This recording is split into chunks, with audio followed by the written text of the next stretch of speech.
Russia's soldiers have started to fight in different ways than we've seen before. Rather than charge and die on the battlefield as they throw themselves at Ukraine's defenses only to get cut down, they're taking alternative routes. Deep underground, entire networks of sewer and gas pipelines allow Russia's soldiers to move undetected, meaning they can launch ambushes against Ukraine's forces.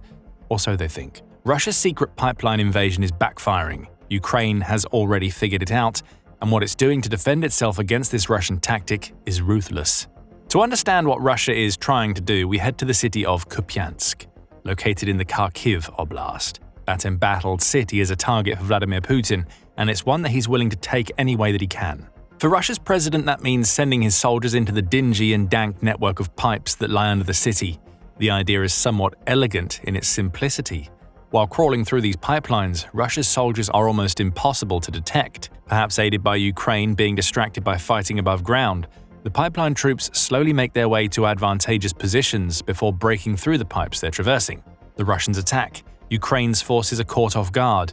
Russia scores a victory. At least that's the theory behind the tactic that Russian soldiers attempted to put into practice, the Kyiv Independent reported on September 12th. As they attempted to make a breakthrough in Kupyansk, Russia's soldiers found themselves traveling through a gas pipeline that goes across the Oskil River, which is near the city. Those soldiers weren't alone. The pipes they were navigating are large enough to support electric scooters and specially designed wheeled benches, allowing Russia's troops to bring equipment along for the ride. The tactic was successful. Maybe. Russia is certainly claiming that its pipeline endeavors near Kupyansk went off as planned. Medusa reports that pro-Russian Telegram channels have already started sharing videos of Russian soldiers making their way through the Kupyansk pipes, often alongside proclamations that the pipelines used head straight into the city that Russia is trying to take. That's disputed by Ukraine, which claims that such direct entry into the city via pipes doesn't exist, and that the pipelines Russia is using are now back under Ukrainian control. But we'll come back to that in a moment. Medusa reports that Deep State, which covers the pipeline incursions in Kupyansk, says that Russia's soldiers typically have to spend 4 days to get from one end of the pipe network to the other. Russia has apparently prepared for this. Food and rest stations have been built in the pipes, Medusa reports, all of which have supposedly helped Russia's forces to reach the small village of Radkivka.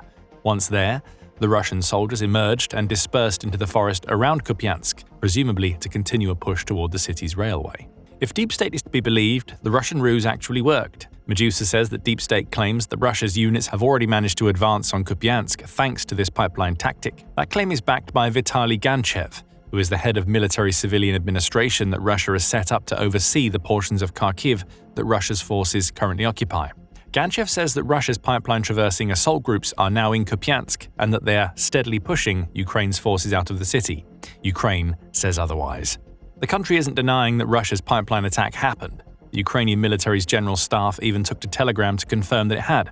However, the same organization was quick to stress that the situation was under control and that Russia's forces, though a handful of them may have been able to use the Kupyansk pipeline once, won't be launching the same kind of attack again. The enemy continues to make attempts to accumulate on the northern outskirts of the city of Kupyansk, the statement reads. The exit from the pipeline, which the enemy used to move personnel to Kupyansk, is under the control of the Ukrainian defenders. The pipeline does not lead directly to the city. As for how Ukraine is preventing that pipeline from being used again, the General Staff explains. It should be noted that there are several pipelines in the Kupyansk area. 3 of the 4 threads have already been damaged and flooded, and the exit from the 4th is under control of the defense forces, the Telegram post claims. The message seems to be clear. The Russian forces who managed to use this pipeline to infiltrate Kupyansk haven't lasted long, and anyone who tries the pipeline trick in the future is going to be met with water or the guns of Ukrainian defenders at the other end of the pipes. Ukraine has also been quick to deny the reports that Deep State published. Deep State jumped the gun. There are no Russians in Kupyansk, says Andrei Kanashkevich, who heads the Kupyansk City Military Administration. The fighting is on the outskirts. The entire city is under the control of our defense forces. This isn't to say the situation in Kupyansk is great. Water, gas, and electricity have all been cut off, and about 90% of the city has been destroyed by Russia's shelling. Even so, Ukraine still defends, and it's stopping Russia from using pipelines to send infiltrators and saboteurs into Kupyansk. There's still a lack of clarity about the entire situation. However, it appears that initial reports that Russia's troops managed to use pipes to enter Kupyansk are incorrect. They instead punched holes into the pipes so they could emerge and then scatter within Kupyansk's vicinity. And if Ukraine is to be believed, all 4 of the pipe network's most important threads are either flooded or have Ukrainian defenders waiting to greet any Russian troops who emerge. In short, Russia tried a pipeline assault, and Ukraine cut them off. But that isn't the full story. What we've just seen in Kupyansk isn't the first time that Russia has used pipes under Ukraine to launch attacks, even if those attacks aren't successful. Ukraine has cottoned onto this tactic and is unleashing a brutal wave of defenses that will stop Russia's pipeline infiltrators in their tracks. We'll cover both of these topics later in the video, but first there's the reality of what these pipeline assaults mean for Russia to consider. They are far from easy. And in many cases, spending time in the pipes is as much of a threat to Russia's soldiers as any countermeasures Ukraine can devise. Russia's use of pipelines in Kupyansk is far from the first time it has used this strategy. We'll dig a little deeper into that later too, but there's one incident that the Kyiv Independent discusses that demonstrates just how dangerous the pipeline excursions can be from the Russian perspective. When Russia was attempting to push Ukraine's counter-invading forces out of Kursk in 2024 and through 2025, pipelines were again used by Russia's soldiers. One of those soldiers, later identified as a man named Igor Garus, hails from St. Petersburg. Garus recorded a video in which he discussed the utter chaos inside the Kursk pipes. That video was shared by the Astra Telegram channel and exposes an absolute horror show occurring underground. People there were going crazy. One shot himself. Second pointed a machine gun at himself. The third smashed his head. Another crashed into the wall. Panic ensued, Garus says of the conditions within the pipes. Garus also described what seems to amount to mass delirium as soldiers were forced to navigate pitch-black pipes in terrible conditions for days on end. Dozens of soldiers suffocated, committed suicide, or died in panic and delirium, Garus says in the video. So, pipelines that appeared to offer an easy route to key locations inside Kursk ended up becoming tombs for many of Russia's soldiers who were overwhelmed by the conditions inside. The point we're making here is that Russia's forces aren't engaging in leisurely strolls here. They're spending days crawling through sewage to get where they need to be, or when they're traversing gas pipelines, they're dealing with unsafe air and minimal space, making suffocation a real possibility. In Kursk, the situation was so bad that it's difficult to determine if Russia's pipeline gambit actually worked or not. In an April 2025 article, The Telegraph asked the question of whether the Kursk pipeline assaults were a Russian victory or simply ended in the massacre of its troops. The outlet describes an assault that saw hundreds of oxygen-deprived Russian soldiers bursting out of a pipeline in an attack that Russia named Operation Potok. Ukraine had no idea these soldiers were coming, it says, and the story the Kremlin created in the aftermath led to the soldiers from the pipe becoming military legends. But what really happened in Kursk is more nuanced, the Telegraph says. Though Russia's forces indeed managed to launch a successful ambush that took Ukraine's soldiers by surprise, the cost ended up being high. Beyond what Garus says was happening inside the pipes prior to the assault, Russia's soldiers paid a heavy price for this one-time surprise. It later emerged that many of the Russians suffered severe chemical burns to their lungs from inhaling fumes, including high quantities of methane in the cramped pipe. Scans showed clogged and hugely inflated lungs, the Telegraph says. In some cases, these issues led to a cascade of symptoms that eventually led to conditions like pneumonia and respiratory failure. Russia's soldiers may not have known it at the time, but Putin had sent them on a suicide mission. Ukraine also claimed to have detected, blocked, and destroyed the Kursk pipeline soldiers, casting more doubt on what Russia really achieved with this raid. Hundreds of Russia's soldiers may have died in the pipes before they ever made it back above ground. Ukrainian military bloggers described the situation as a bloodbath, and not the type that Putin was expecting. The numbers may match that story. Russia's military chief, Valery Gerasimov, claimed that 600 soldiers burst from the pipeline to attack Ukraine's forces. Ukraine claims that number was closer to 100. We may never know the truth. But what we can tell from this story is that there is a lot of risk involved whenever Russia sends its soldiers into pipelines. It's almost a guarantee that many of those soldiers will be lost along the way. However, that appears to be a sacrifice Putin is willing to make in exchange for the element of surprise. The Russians themselves call these tactical, pipe-based actions deadly attacks, but they still accept the cost. The Ukrainian Defense Army's Southern Division spokesperson Serhiy Bratchuk tells the Kyiv Independent, "This is now an accepted tactic for Russia, and they use it. Why?" is the obvious question. After all, these pipeline attacks don't seem to be all that effective. There are disputes about what was achieved in both Kursk and during the most recent Kupyansk pipeline assaults. And if the Kursk incident is anything to go by, Russia is losing plenty of people to the pipeline. With all of this being the case, why is Russia even using the pipe networks underneath Ukraine in the first place? There are a few answers to that question, starting with the fact that there is precedent, both historically and during the Ukraine war, that these types of pipeline assaults can work if done properly. Tunnel warfare, akin to what we're seeing with Russia and its pipeline tactic, occurred during World War I, for instance. Given that the Ukraine war shares several strange parallels with this conflict that happened over a century ago, perhaps this shouldn't be a surprise.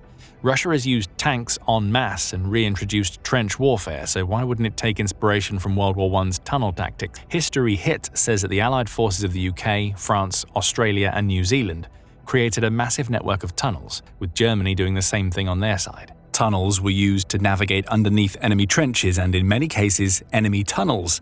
Mines would be laid, and the resulting explosions could kill hundreds or even thousands of soldiers.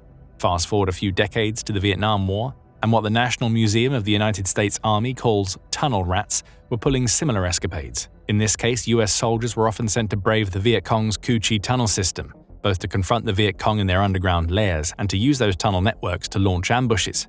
The US even built a military base above the Cu Chi tunnels to provide itself with a simpler pathway in and out.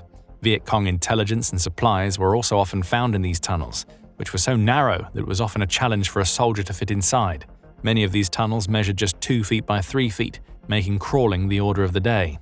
Going underground, then, has been a feature of warfare for well over a century, which brings us back to Russia's use of the pipeline tactic. This approach may have produced dubious results in Kupyansk and Kursk, but it has worked at least once when Russia took the fortress town of Avdiivka. During Russia's siege of Avdiivka, which it eventually won, Russia discovered a long section of abandoned underground pipeline, the Kyiv Independent reports. Those pipes ended up proving themselves perfect for allowing Russia's infiltrators to enter Avdiivka. Russia's first attempt was a failure. Ukraine's forces spotted the Russian soldiers attempting to enter the pipeline and bombarded them with artillery. But Russia succeeded with its second attempt, leading to its forces traveling 2 kilometers through the pipe. They emerged in Avdiivka and managed to take a part of the fortified area, contributing immensely to Russia's eventual victory. Russia has seen this pipeline tactic work before. It's trying again, even with the dangers involved, because Russia hopes the tactic will work again. However, there are other reasons why pipeline infiltration is attractive to Russia. For one, many of the pipes that it's trying to use are remnants of the Soviet era, when Russia controlled Ukraine. As Radio Free Europe Radio Liberty notes, that means it's likely that Russia has maps of these old pipeline networks that it can use when directing its troops. In other words, Russia's forces aren't crawling through these pipes blind. They know where they're going, even if they have to spend days underground to get there. Speaking of being underground, that's another reason why the pipeline tactic is becoming increasingly common. Russia's above-ground assaults against Ukraine's defenses are massively attritional. According to Ukraine's Ministry of Finance, Russia has lost a little over 1.1 million soldiers since it launched its invasion. Of the many weapons Ukraine has used to inflict these casualties, drones stand out. The week reports that up to 80% of the casualties being experienced by both Ukraine and Russia are occurring as a result of drones. Pipelines make drones irrelevant. Though drones might be able to drop explosives near the entrances and exits to the pipes Russia is using, they can't patrol those vast networks. Russia's soldiers are trading a drone-filled battlefield with suffocating pipes, because the latter, as strange as it may seem, is probably safer than the former. By now, it's pretty clear that Ukraine has a pipeline problem. The question is, what is Ukraine doing about it? We've already covered its ruthless response to the Kupyansk pipeline incursion. Seemingly without a second thought, Ukraine has flooded those pipelines. You don't need us to tell you that Russian soldiers aren't going to swim for days to get through those pipes. But think about this. What if Russia was sending its soldiers through the Kupyansk pipes again as Ukraine flooded them? There would have been no escape from the rising water. It's possible that the pipes Russia used to attack Kupyansk are now filled with the water-bloated bodies of dead Russian soldiers. Business Insider adds that Ukraine has also taken to covering the innards of what it thinks may be vulnerable pipes with barbed wire. Intended as a booby trap, this wire would be almost impossible to see in the dark conditions Russia's troops face when navigating the pipes. We mentioned earlier that panic reigned in the Kursk pipeline. Imagine what the panic would be like if the soldiers in front suddenly started screaming, having been sliced open by barbed or razor wire, and those behind don't even know what happened to them. The Heyman 101X account has even shared video proof that this barbed wire is in place. In a 24-second video showcasing a pipe that provides barely enough room for a person to crawl through, we see that much of the pipe is encased in lethal barbed wire. Nobody is getting through that trap. Any Russian soldier who tries will be torn to shreds, ending up as little more than a bleeding barrier that prevents those behind from making any more progress. Then there are the strikes. We mentioned earlier that Ukraine's forces were able to use artillery to prevent Russia's first effort to use the Avdiivka pipeline. Euromaidan Press adds that Ukraine has also started striking the pipeline Russia used in Kupyansk. It's likely a strike on a portion of the pipe located close to the Oskil River that enabled the flooding we mentioned earlier. It doesn't take much to imagine a strategy where Ukraine hides artillery or drone operators close to the entrance of pipes it believes Russia will use.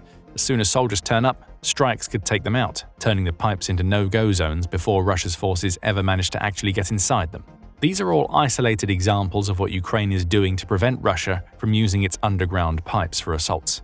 Ukraine knows it needs to do more. Speaking to the Kyiv Independent, Bratchuk says, "It's obvious these methods can be used in other locations. Therefore, the response must be official and systematic. The quickest responses are to blow up pipes or flood them.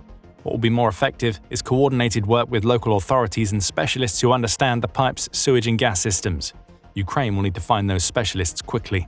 It's working at a disadvantage here, as Bratchuk elaborates that Ukraine doesn't have the same pipeline maps that Russia has.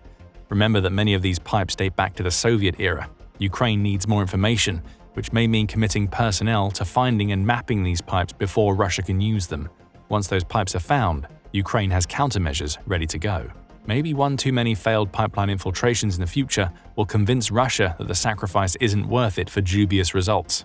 Russia isn't the only country using tactics from World War I to achieve success. Ukraine is doing it too, as it's managed to take out one of Russia's most advanced cruise missiles using a World War I-era machine gun and just $11 worth of ammunition. This shouldn't have worked. Find out why it did in our video, and remember to subscribe to the Military Show for more videos detailing how Ukraine counters Russia's assaults. And thank you for watching.